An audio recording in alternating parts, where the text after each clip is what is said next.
Imagínate que un día desaparecen las estrellas del firmamento. No por la contaminación, como ya pasa en muchos lugares. Desaparecen debido a que una enorme burbuja repentinamente aparece y rodea todo el sistema solar. Así, casual. En la novela Cuarentena de Greg Egan, ese evento tiene lugar en el año 2034. Partiendo de esa idea, seguimos el relato interno del protagonista, un detective privado que indaga el caso de la misteriosa desaparición de una mujer que estaba internada en un centro psiquiátrico de alta tecnología. La novela nos sumerge en un futuro cyberpunk en el que obviamente todo el mundo trae la percepción de la realidad bien alterada, porque las modificaciones biotecnológicas están ampliamente generalizadas y prácticamente salen aplicaciones cerebrales hasta en el cereal. En serio, el autor hace esa broma y me encanta. Uno de los grandes recursos que el autor australiano utiliza magistralmente para desarrollar el plato fuerte de la trama es el cómo operan los módulos que las personas pueden instalar en su cerebro.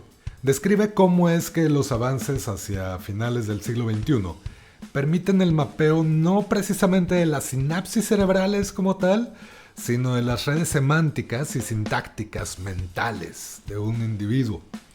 Básicamente, todo el esquema complejo de reglas, heurísticos, contingencias aprendidas y su organización jerárquica. El algoritmo que determina probabilísticamente nuestras respuestas complejas en contextos determinados. Esto, digamos que técnicamente podría ser posible si se diese un salto importante en las capacidades de procesamiento de la nanotecnología actual. Por tanto, el carácter especulativo de esta novela entra fácilmente en la categoría de ciencia ficción dura. Eso representó una agradable sorpresa durante la lectura. Además de que, evidentemente, juega con el problema de la caja negra o el fantasma de la máquina, y también realiza algunas bromas al respecto. Precisamente en esos gestos encontré lo que yo describiría como una actitud cínica y lúdica. Problematiza y cuestiona algunos dilemas epistemológicos clásicos, como el alcance del determinismo, los límites de la percepción humana, el devenir de nuestras propias narraciones identitarias y la eterna búsqueda de coherencia ante el absurdo, la posibilidad o imposibilidad del albedrío.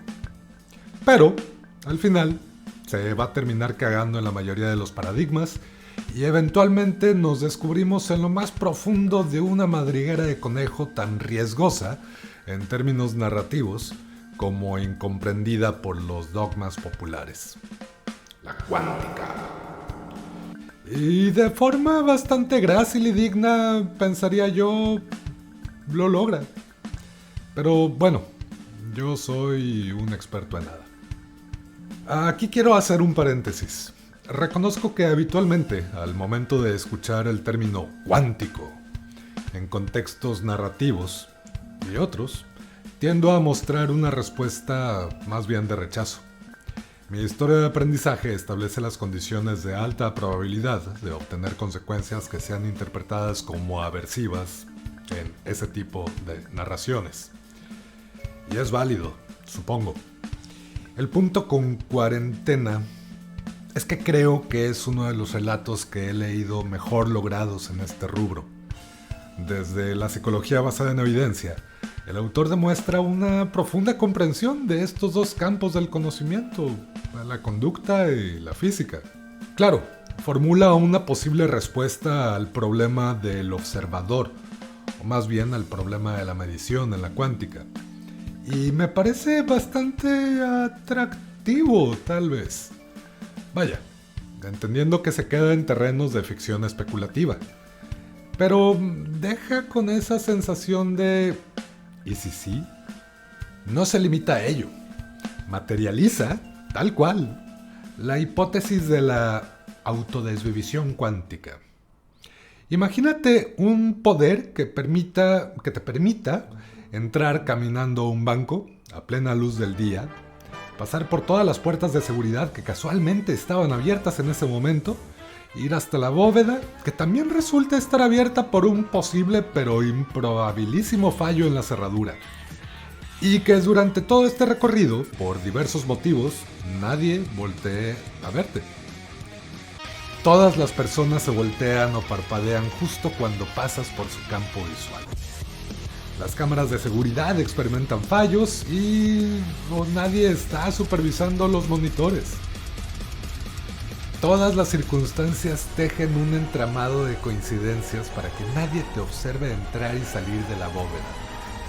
Es uno de los millones de escenarios posibles, como lo plantea la idea de la Biblioteca de Babel, de Borges, o los infinitos simios aporrando infinitas máquinas de escribir.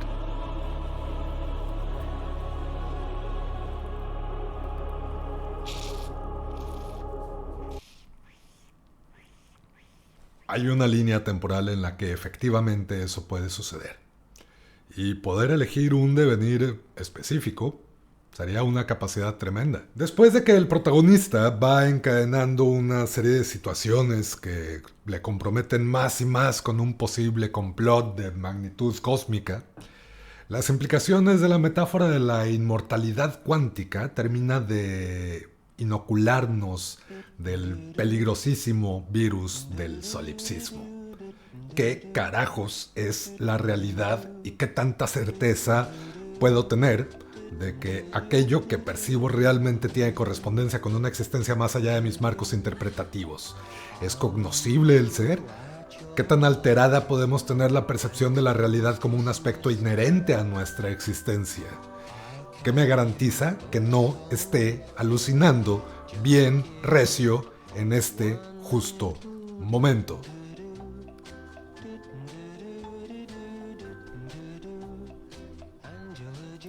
Otros elementos que Greg Egan aborda de forma bastante disfrutable son los acercamientos especulativos a la xenopsicología.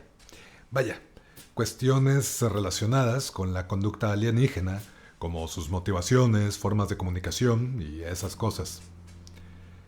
Esto porque en algún momento tenemos que hacernos la pregunta de cómo llegó esa burbuja que encerró al sistema solar, ¿no? Justo por ello hay aspectos del conflicto del relato que coinciden con la noción del bosque oscuro, que se desarrolla en la trilogía El recuerdo del pasado de la Tierra y que comienza con el problema de los tres cuerpos. ¿Cómo actuará la humanidad al momento de confirmar la existencia de otras especies alienígenas? Ni siquiera establecer contacto, confirmar su existencia. Justo en Cuarentena encontramos un fenómeno que sirve de ejemplo. Una vez que la humanidad entiende que les han encerrado en un espacio del doble del volumen del sistema solar, hay personas que desarrollan la llamada fiebre de la burbuja, una especie de respuesta claustrofóbica, incapacitante, porque pues ya no podemos salir del sistema solar, compa. Ya nada tiene sentido. Cito al protagonista. La burbuja lo cambia todo. Prueba la existencia de alienígenas dotados de poderes divinos. Alienígenas que nos han encerrado en el sistema solar sin ninguna explicación o aviso previo. Y que nos han robado nuestro destino en el universo. La burbuja no cambia nada. Los alienígenas se mantienen ocultos y no nos afecta en nada su existencia. Las estrellas son totalmente irrelevantes para las necesidades humanas. El sol sigue brillando y las cosechas siguen creciendo. La vida de este planeta continúa como siempre lo ha hecho. Y hay mundos suficientes a nuestro alcance para que podamos pasar milenios explorándolos. Precisamente en ese constante jugueteo del autor con las dualidades, porque cuántica. El protagonista es el típico detective solitario y sombrío, cuya esposa fue asesinada durante un atentado dirigido hacia él por parte de una despiadada secta apocalíptica llamada Los Niños del Abismo. Está bueno el nombre. Tienes todos los elementos de cajón para un detective noir mal encarado. Cyberpunk, reflexividad cínica, y un duelo inexistente por la pérdida de su esposa debido a que los módulos que tiene instalados en el cerebro que inhiben respuestas emocionales que pudiesen obstaculizar el trabajo de policía, pues le llevaron a decir, ¿sirve agüitarme? No, sigo haciendo mi trabajo. Una interesantísima reflexión hacia los aparatos de Estado, que sin duda el autor deja colar bastante claramente.